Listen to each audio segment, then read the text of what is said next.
Ang tindi pala ng talong. Ang talong ay hindi lamang gulay na kinakain sa araw-araw. Ito ay mayroong swerteng hatid para sa mga taong mayroong tanim na talong. At ayon sa Chinese legends, ang talong ay tumutukoy sa high ranking o nagnanais ng mataas na posisyon. Karaniwan itong inireregalo sa mga taong nagnanais ng posisyon, maaaring sa kanilang negosyo, ekonomiya, o sa kanilang gobyerno, o nagnanais ng mataas na pagkakakilanlan sa kanilang buhay. Ginagamit ang talong kung nagnanais ng swerte sa karir at meron itong tamang pinaglalagyan para makamit mo ang swerteng dulot ng talong. Bago magtanim ng talong, kinakailangang alamin muna ang direksyon para makamit mo ang swerte at hindi ito magdulot ng kamalasan. Sapagkat ang maling pagtatanim ng gulay na ito ay maaaring magdulot ng paghina ng negosyo o pagkakaroon ng trial sa buhay. Sapagkat kapag nailagay ninyo ito sa hindi dapat paglagyan, ma-activate nito ang mga negative energies na siyang magdudulot ng obstacle sa inyo.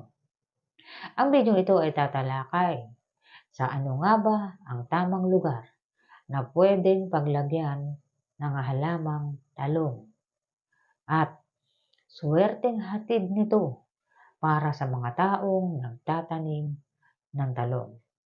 At ilan nga ba ang bilang ng talong ang nagdudulot o umaakit ng swerte? Kung nagnanais ng swerte, pwedeng gumamit ng ilang pirasong halaman na talong.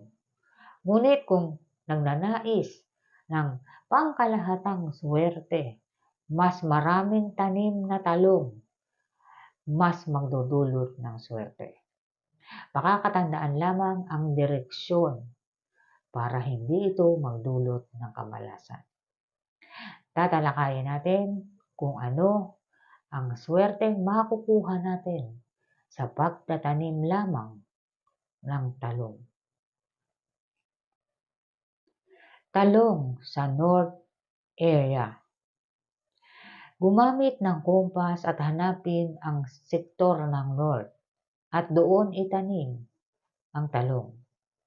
Ang talong ay isang water element at magdudulot ito ng boost sa ating mga karir at maghahatid ito ng swerte sa mga taong nagnanais ng mataas na posisyon sa inyong negosyo, trabaho, o maging ng mataas na pwesto sa ekonomiya o maging sa inyong gobyerno.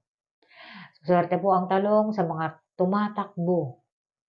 Kung nagnanais ng panalo, magtanim ng talong, ilagay sa North Area. At kung nagnanais ng swerte, magtanim kayo ng 12 talong para sa swerte sa loob ng isang taon. Meron tayong 12 months. Ang simbolo ng swerte sa buong taon ay 12 na piraso ng talong.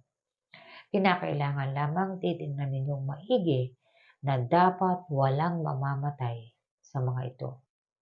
At masisiguro ninyo na kapag mayroong humina o nalanta, palitan ito agad. Sapagkat kung ilan ang bilang ng talong na iyon, yun din ang buwan kung kailan ninyo dadanasin ang obstacle.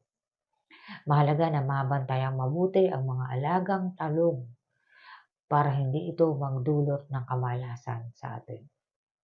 At talian ito ng pulang tela o pulang ribbon para ito ay ma-activate, magising ang swerteng meron sa kanya. At ang bunga nito ay inyong kakainin at lulutuin. Huwag ninyong itatapon. Kailangan kakainin para mapasa atin ang suwerteng hatid ng pag-aalaga at pagtatanim ng talong. Maaari din gamitin ang bunga nito bilang display sa ating dining table. Para po sa mga nag-e-exam at gustong mag-top sa kanilang exam, maaaring maglagay ng talong sa west area, lalong-lalo na kung mag-e-exam ay kabataan. West area, maglagay ng talong at ganun din sa east area para mas magkaroon ng tsansa na magkaroon ng tagumpay o magkaroon ng top sa kanilang pagsusulit. Kinakailangan lamang na nakahanda ang sarili at mag-aral